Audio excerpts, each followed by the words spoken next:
No, no es cierto, o sea, la señora y yo nunca hemos sido amigas. Okay. Cuando yo he pasado y la he saludado, o sea, no hemos sido amigas porque, pues, yo soy bien platicadora, hasta eso no soy tan mala gente. Si me ha dicho hola, pues hola, ¿qué onda? ¿No? Eran divas. No hablo de muñecas de porcelana ni de rostros en portadas brillantes, sino de mujeres de carne y hueso que se dejaron la voz en escenarios polvorientos y que pagaron cada nota con lágrimas escondidas. Cantaban rancheras como si la vida les desgarrara el pecho, y en medio del aplauso podían arrastrar rivalidades que herían más que cualquier desamor. Porque en ese mundo de lentejuelas y tequila detrás del mariachi y los reflectores, había celos, orgullo y heridas que nunca cerraban. Y Beatriz Adriana lo aprendió a fuerza de golpes. Lo vivió, lo padeció y lo canta todavía con esa voz que es plegaria y daga al mismo tiempo. A sus 67 años, la mujer que un día parecía invencible bajo los escenarios y que llegó a compartir portadas con los más grandes, hoy rompe un silencio de décadas. Habla de nombres que en su vida no fueron simples colegas, sino sombras que le marcaron el camino. Habla de traiciones que la dejaron al borde del vacío y de rivalidades que se convirtieron en cicatrices eternas. No me dolió perder contratos. Confesó en una entrevista íntima, lo que me dolió fue perder amistades. Una frase breve pero suficiente para desnudar lo que se escondía tras su sonrisa disciplinada. Beatriz Adriana, la voz nacida en Navojoa y convertida en emblema del regional mexicano en los años 70 y 80, parecía inquebrantable. Tenía la fuerza del escenario, la popularidad de los discos de oro, las giras que llenaban auditorios. Sin embargo, detrás de la leyenda había conflictos invisibles. En estudios de grabación, en giras compartidas, en camarines asfixiados por el ego, se libraron batallas que nunca aparecieron en los periódicos. Uno la señaló de ser una voz sin raíz sostenida solo por el apellido de su entonces esposo. Otro la empujó fuera de carteles, donde ella debía figurar como estrella principal. Con varios, el desencuentro fue tan brutal que ni el mariachi más festivo pudo cubrir el frío que dejaban esas palabras. Y ahora, después de medio siglo de canciones y silencios, por primera vez, se deslizan esos nombres prohibidos. Listo para escuchar a quienes no pudo perdonar, Beatriz Adriana. Vamos a descubrirlo. Marco Antonio Solís. Para Beatriz Adriana, aquel nombre no era solo el del buki legendario que llenaba estadios, sino también el del hombre que alguna vez compartió su vida, sus sueños y hasta sus secretos más íntimos. Se casaron en 1983, cuando ambos estaban en la cúspide de la juventud y del éxito. Ella convertida en promesa de la música ranchera. Él ya consolidado como compositor y líder de los bukis. A los ojos del público, parecían una pareja destinada a reinar en los escenarios, pero detrás de esa imagen había silencios, choques de orgullo y heridas que nunca sanaron. Lo que empezó como un matrimonio de amor se convirtió pronto en un campo de batalla. Los rumores de infidelidades por parte de Marco Antonio comenzaron a filtrarse en los pasillos de la prensa rosa. La propia Beatriz, en entrevistas posteriores, insinuó que no fue el dinero ni la fama lo que la hirió, sino la traición. En 1987, apenas 4 años después de casarse, se divorciaron. La separación no fue silenciosa, dejó tras de sí acusaciones, pérdida de patrimonio y una hija que crecería entre la música y la sombra de esa ruptura. Beatriz Adriana llegó a declarar años más tarde que Solís la despojó de lo que había construido con esfuerzo, una palabra tan dura que todavía resuena en la memoria de sus seguidores. El conflicto no se quedó solo en lo personal, también salpicó lo artístico. Durante los 80 cada uno lanzaba discos que competían en ventas en giras y en espacios de televisión. Mientras los bukis llenaban estadios con himnos como Tu cárcel Beatriz, defendía con bravura su lugar en la música ranchera, un género dominado mayoritariamente por hombres.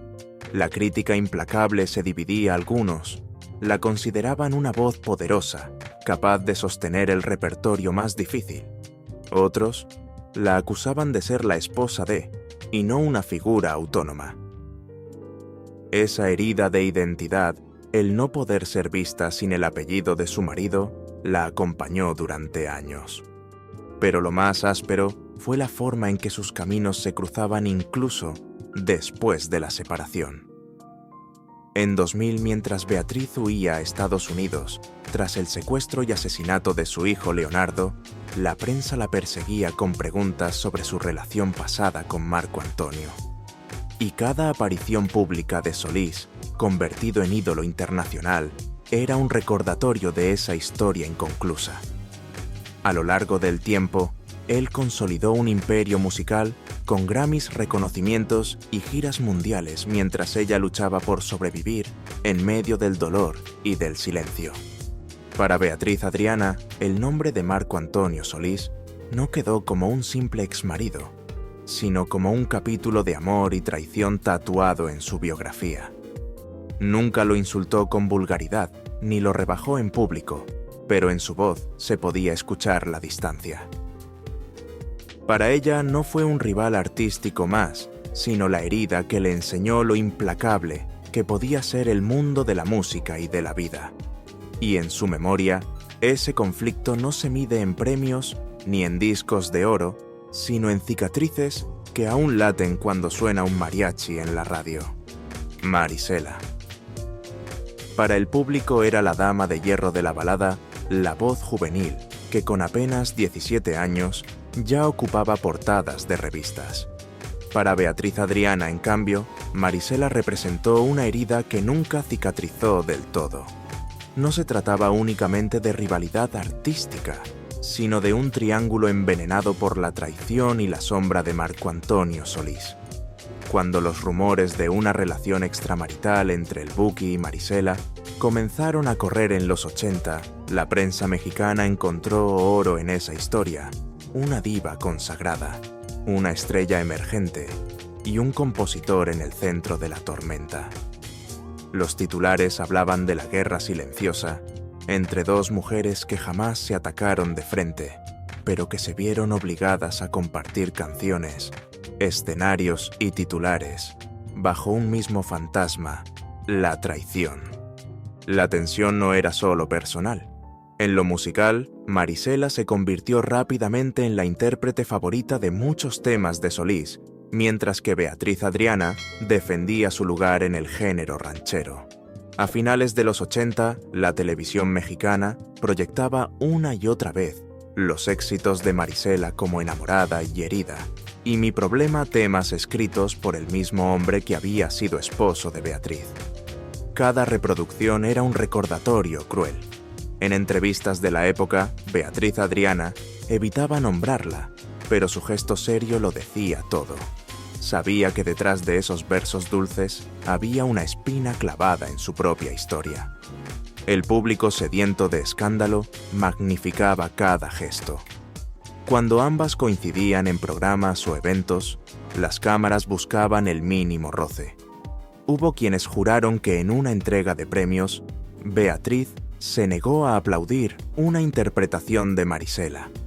Otros recuerdan la frialdad en los camerinos, el silencio cortante en los pasillos donde se cruzaban sin pronunciar palabra.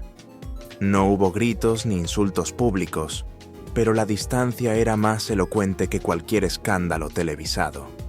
Con el paso del tiempo, la rivalidad fue adquiriendo un tono más simbólico.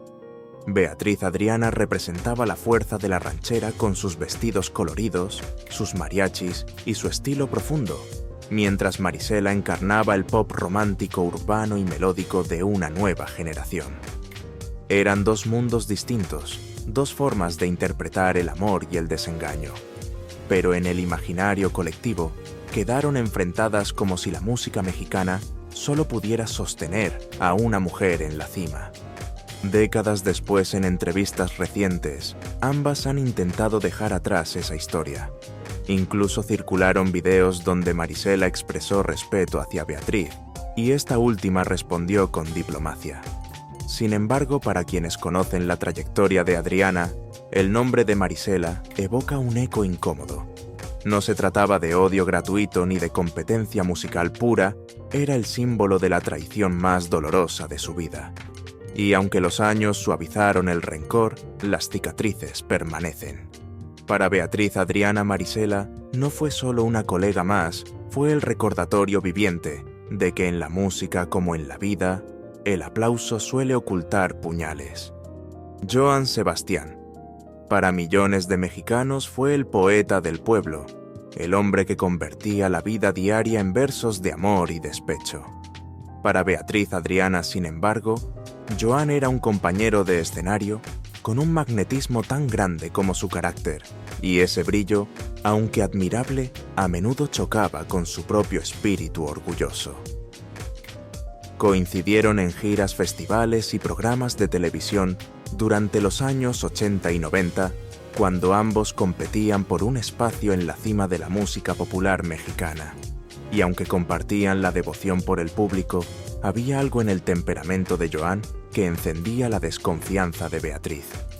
Ella lo veía como un hombre encantador de puertas afuera, dueño de una sonrisa capaz de hipnotizar audiencias enteras, pero también como alguien que usaba ese carisma para acaparar todo.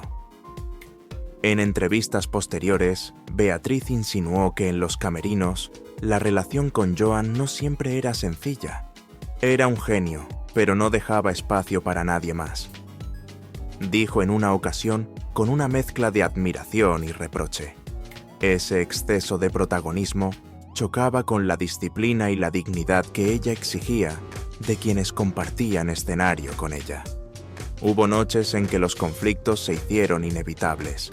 En una gira por Estados Unidos, cuentan que Beatriz debía cerrar la velada con un repertorio de rancheras. Pero Joan alargó su actuación más de lo pactado, dejando a su colega con apenas minutos para brillar. Para el público fue un concierto inolvidable. Para ella, un agravio que no olvidó jamás. No lo acusó abiertamente, pero en privado dejó claro que ese tipo de gestos no eran descuidos. Eran estrategias de alguien que sabía que el escenario era un campo de batalla donde solo uno podía salir vencedor. El contraste de personalidades era evidente. Beatriz Adriana era reservada, perfeccionista, fiel a un código de respeto y jerarquía. Joan Sebastián era espontáneo, extrovertido, un conquistador que vivía de la improvisación y de los gestos teatrales que tanto encantaban al público. Esa diferencia, más que los rumores o los titulares, fue lo que convirtió su relación en un terreno áspero. Ella veía en él el reflejo de un espectáculo demasiado pendiente de la imagen, mientras que ella buscaba la pureza de la voz y del sentimiento. Años después, cuando Joan falleció en 2015, Beatriz Adriana no dudó en reconocer su talento y su legado. Pero quienes conocieron de cerca su historia saben que su vínculo siempre estuvo marcado por la tensión. No se trataba de un odio explícito, sino de una grieta de valores. Ella defendía el orden, la disciplina y el respeto. Él encarnaba el magnetismo caótico del artista que todo lo consume. Y en ese choque de mundos, Beatriz Adriana entendió que no todos los aplausos valen lo mismo. Con Joan Sebastián aprendió que la genialidad a veces se viste de desmesura y que esa desmesura podía doler tanto como una traición. Pepe Aguilar. Para muchos fue el heredero natural de una dinastía sagrada en la música mexicana. Hijo de Antonio Aguilar y Flor Silvestre, cargaba en los hombros un apellido que olía a tradición, a charro imponente y a escenarios conquistados desde antes de que él aprendiera a caminar. Para Beatriz Adriana, sin embargo, Pepe no fue solo un colega más, sino el símbolo de un choque de generaciones que la dejó marcada. Ella, formada a pulso, en un ambiente hostil para las mujeres, miraba con recelo a aquel joven que parecía tener el camino pavimentado por la historia familiar. Los dos coincidieron en programas de televisión y en giras donde la música ranchera seguía siendo reina. Beatriz, con su temperamento disciplinado, llegaba puntual, ensayada, cuidando cada detalle de su presentación. Pepe, en cambio, traía un aire de confianza casi insolente, un estilo más relajado, convencido de que el apellido Aguilar bastaba para abrir puertas. Se comportaba como si todo estuviera hecho para él, diría ella, en una conversación privada, dejando entrever que lo que la irritaba no era su talento, sino esa seguridad heredada que rozaba la soberbia. El contraste se hizo más evidente en un festival a principios de los 90. Beatriz debía interpretar un set de rancheras clásicas antes de la actuación estelar de Pepe. Sin embargo, al terminar su presentación, notó que los organizadores la habían apresurado reduciendo su tiempo para dar más minutos al joven Aguilar. Para el público fue una velada espléndida, pero para ella fue un golpe al orgullo. No era solo cuestión de minutos en escena, sino la sensación de que su carrera con décadas de esfuerzo podía ser relegada frente al brillo dinástico de un muchacho apenas consolidándose. Beatriz Adriana veía en Pepe un espejo invertido. Él representaba la facilidad de quien crece bajo un apellido poderoso. Ella la lucha de quien se abre paso sin más armas que su voz. La prensa, siempre atenta a los rumores, alimentó el enfrentamiento. Celos de Beatriz hacia Pepe Aguilar titularon algunos periódicos. Ella jamás lo admitió, pero tampoco lo desmintió del todo, porque en el fondo lo que se jugaba no era una enemistad personal, sino una guerra de valores. El mérito propio contra la herencia, la disciplina contra la confianza heredada. Con los años, Pepe Aguilar se consolidó como una figura indiscutible, llenando auditorios y convirtiéndose en productor de nuevos talentos. Beatriz, desde la distancia, no dejó de reconocer su talento vocal. Pero para ella, aquel episodio quedó grabado como una lección amarga en la música. El apellido puede ser tan poderoso como la voz, y a veces más. Y esa certeza que hiere a quien se forjó a base de sudor fue lo que convirtió a Pepe Aguilar en uno de esos nombres difíciles de pronunciar sin que asome la incomodidad. Lupita D'Alessio. El público la bautizó como la Leona Dormida, y no solo por su voz desgarradora capaz de romper corazones con un solo verso, sino por ese carácter indomable que no se doblegaba ante nadie. Para Beatriz Adriana, compartir escenario o programa con Lupita nunca fue un simple encuentro artístico. Era entrar en un terreno donde el ego, la fuerza y la necesidad de imponerse estaban al rojo vivo. A finales de los años 70 y principios de los 80, ambas coincidieron en los foros de Televisa, en festivales de música y en galas que reunían a lo más selecto de la canción mexicana. Y aunque nunca hubo un enfrentamiento público directo en los pasillos, se respiraba la tensión. Beatriz llegaba con su disciplina férrea puntual, con los ensayos bien estudiados y la determinación de quien se sabía parte de un género que exigía respeto. Lupita, en cambio, aparecía con ese aire de huracán arrolladora, confiada como si cada espacio le perteneciera por derecho propio. Era imposible ignorarla, diría Beatriz en una charla privada, recordando cómo incluso los técnicos de sonido se paralizaban cuando D'Alessio comenzaba a probar micrófonos.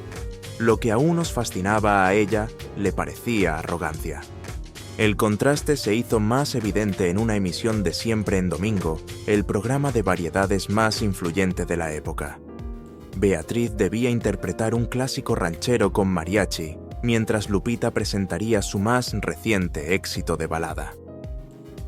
El orden del programa cambió a último minuto. Raúl Velasco decidió cerrar con Lupita, convencido de que su potencia dramática daría más impacto televisivo. Para Beatriz, ese gesto fue un golpe bajo. Había preparado cada detalle para cerrar la noche, pero terminó relegada a un lugar intermedio. El público aplaudió a ambas, pero ella nunca olvidó la sensación de haber sido desplazada en el último instante. No era cuestión de talento, ambas tenían voces privilegiadas y estilos inconfundibles. Era cuestión de personalidad. Beatriz defendía la sobriedad de la ranchera con su raíz en la tierra, y el respeto a la tradición. Lupita representaba la balada urbana moderna, con un dramatismo casi teatral que conquistaba a las audiencias masivas. La una buscaba la autenticidad del sentimiento campesino, la otra explotaba la fuerza del desgarro citadino. Y en esa dualidad, la prensa encontraba carnada para hablar de rivalidad. Con el tiempo, Lupita D'Alessio se consolidó como ícono, llenando estadios y convirtiéndose en símbolo de mujeres empoderadas que no callaban. Beatriz, más discreta y reservada, siguió su propio camino, pero en cada entrevista donde surgía el nombre de Lupita, su gesto se endurecía. No era odio vulgar ni rencor pasajero, era la marca de un choque de caracteres irreconciliables. Porque para Beatriz Adriana, Lupita D'Alessio no fue solo una colega, fue la encarnación de ese espectáculo que priorizaba el impacto por encima de la disciplina. Y en esa grieta de valores, ambas quedaron unidas para siempre, como dos leonas que nunca aceptaron compartir la misma selva. Verónica Castro. Para millones de mexicanos era la chaparrita de oro, la reina de la televisión, que lo mismo llenaba salas de cine que conducía programas en horario estelar.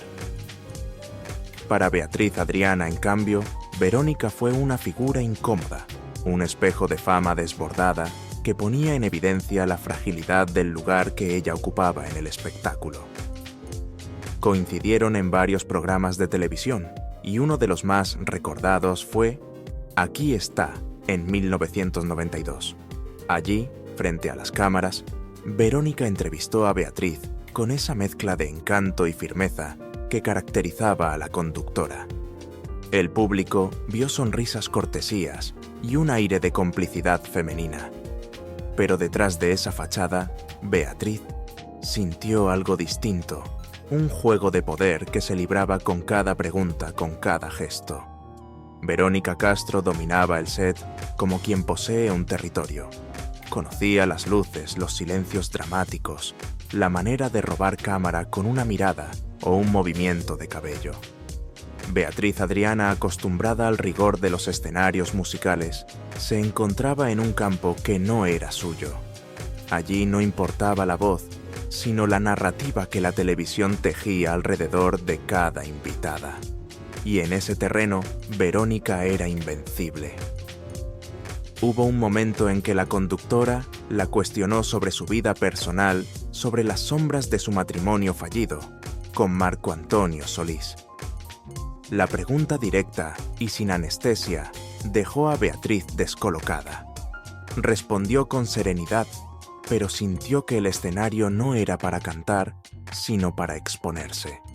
Y esa herida de orgullo jamás se cerró del todo. La tensión no se reducía a una simple entrevista.